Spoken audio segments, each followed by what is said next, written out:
Hello ladies and gentlemen, and welcome back to the Drive Guide. And today I've got a little bit of a different video for you because this past weekend I went to the Vancouver Island Motorsport Circuit to do something that I've never done before, which is drive a car around a racetrack. When I was there I got to see some pretty incredible cars,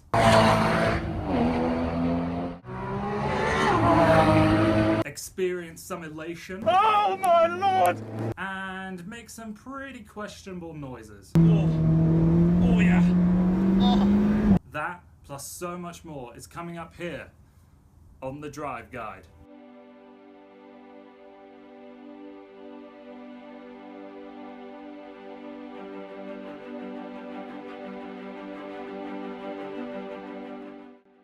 So the Vancouver Island Motorsport Circuit is just outside Duncan on Vancouver Island. It's a 2.3 kilometer track that focuses more on the technicalities of driving rather than downright speed.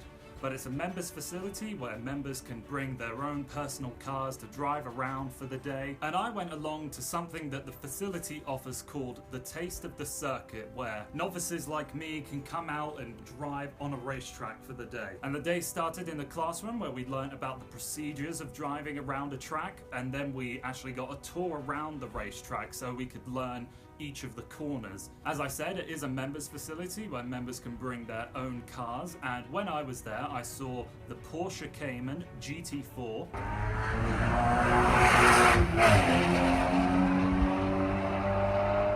and the latest 911 GT3 RS.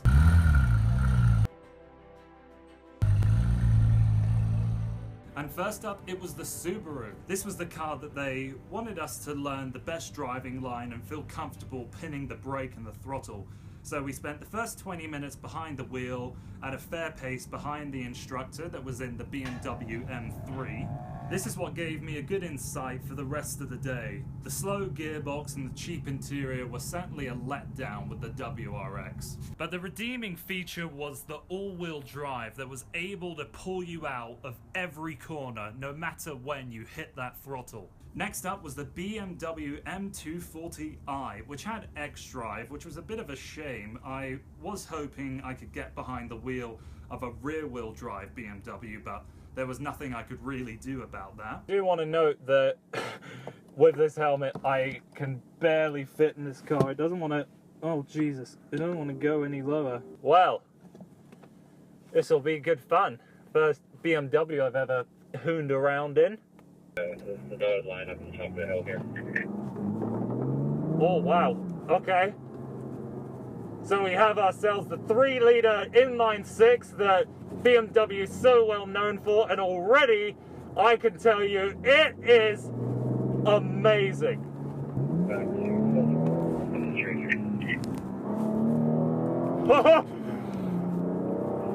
Oh wow.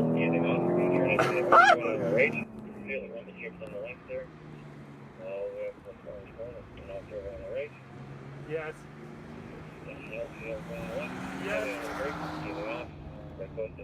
And then it was the big show, the Alfa Romeo 4C.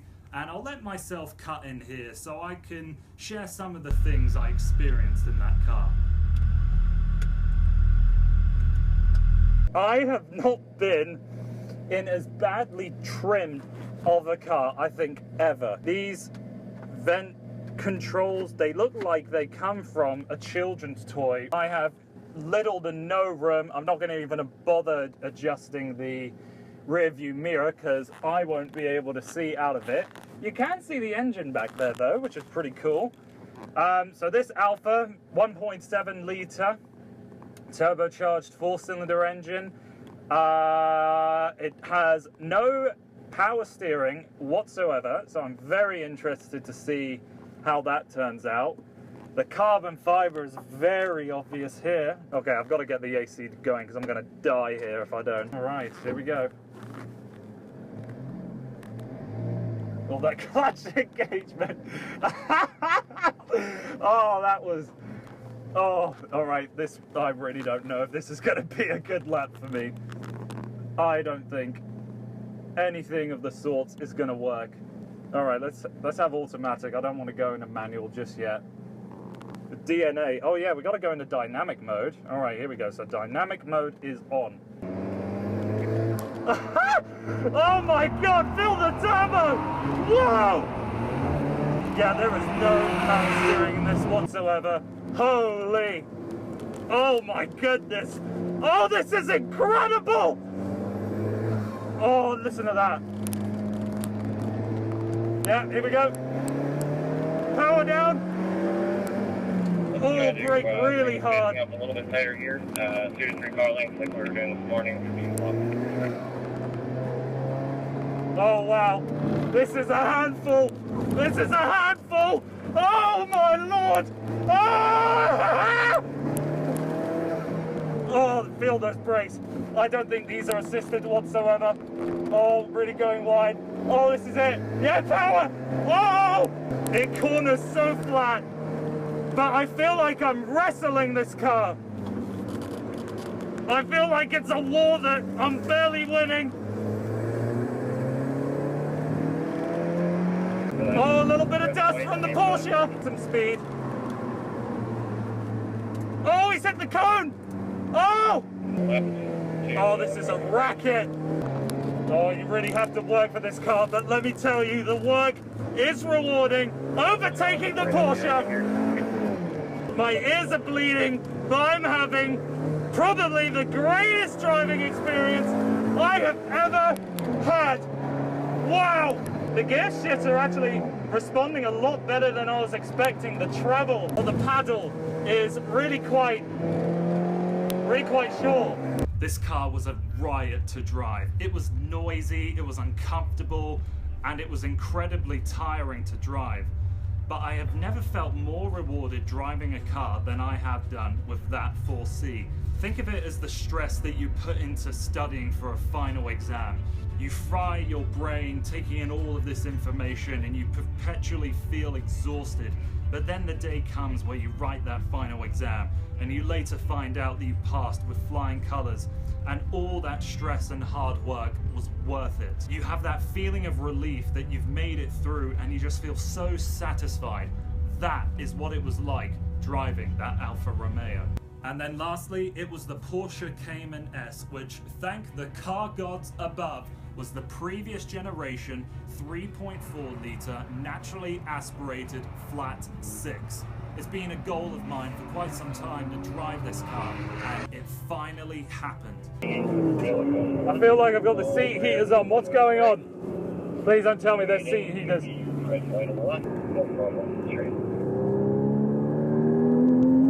Oh, Heavy on the brake, easy up. Trying to go, we're going on the right here. Oh, that's speed. That's some speed. That's some speed! Yeah, I'm gonna switch into manual as soon as I get into a straight bit. Over the rumble strip. Over the rumble strip. Power to the rumble. Power to the other rumble. Here we go. Here we go, manual mode. Oh, no way. On the right, remember brake and you press that hill, and get back on the throttle as you're coming down. You can look one wide, you're going to look out the driver's side window, looking for that yellow apex. Getting into and driving the Porsche just after doing the same in the Alfa was like kayaking across the Atlantic Ocean versus getting a luxury cruise liner across. They were so totally different as a driving experience. But that doesn't mean the Porsche wasn't fun. It was without question the best car I drove that day. It was so communicative, so balanced. You knew when you were overstepping your limits of grip. The PDK was stunning. As what many regard as the best dual-clutch transmission money can buy, I'm happy to report that all of the hyperbole put towards that PDK is warranted. The Alfa had a dual-clutch, but nowhere near the same effectiveness as this one. You can see me smile in glee every time I'd hit the paddle, and the Cayman would shift perfectly every time. Got another Cayman and the Alfa behind me now. Moving up in the world. That's good. That's good. Oh, I think I just got that corner perfectly. And so the day came to an end where we could take whatever car we wanted for one last stint. And I brought along my friend who had been hanging out in the paddock all day because I wanted to show him what a car was capable of doing. And I showed him the Alfa Romeo 4C. And what came next is certainly a little revealing for the pair of us. Welcome to the Alfa Romeo. Oh my god! Jesus Christ!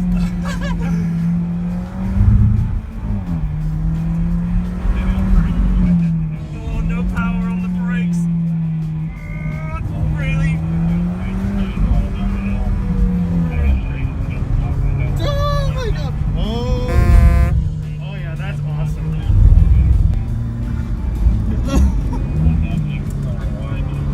Oh, this is such a workout. Oh, here we go. How the hell is this guy so calm?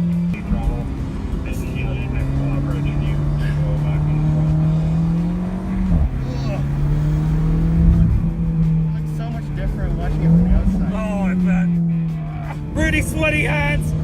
Wish I had some gloves. Sweaty body. Oh, So sweaty. So sweaty. really wide so you can go tight later. Oh, oh yeah. Oh. Oh, Oh. brake over crest. Yes. Oh. Yes.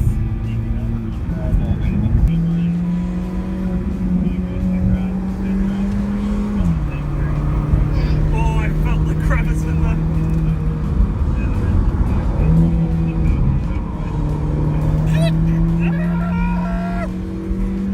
Here we go, full power, fourth gear, full brakes. Oh, jeez.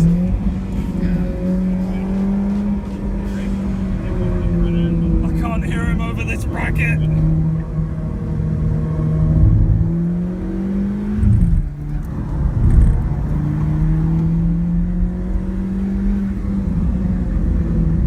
Jeez.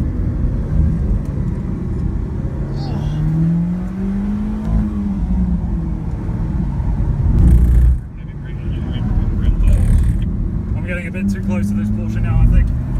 Everyone at the Vancouver Island Motorsport Circuit was very kind in letting me film as much as I did that day. I'm very thankful for that. And at the end of the day, everything was perfect. The skies were clear, the food was delicious, and the cars were everything I wanted them to be. Shout out also has to go to Budget, who allowed a 21-year-old like myself to rent a car for a weekend and charging me an outrageous amount of money. Thank you so much for watching till the end of the video, and I hope to see you again on The Drive Guide.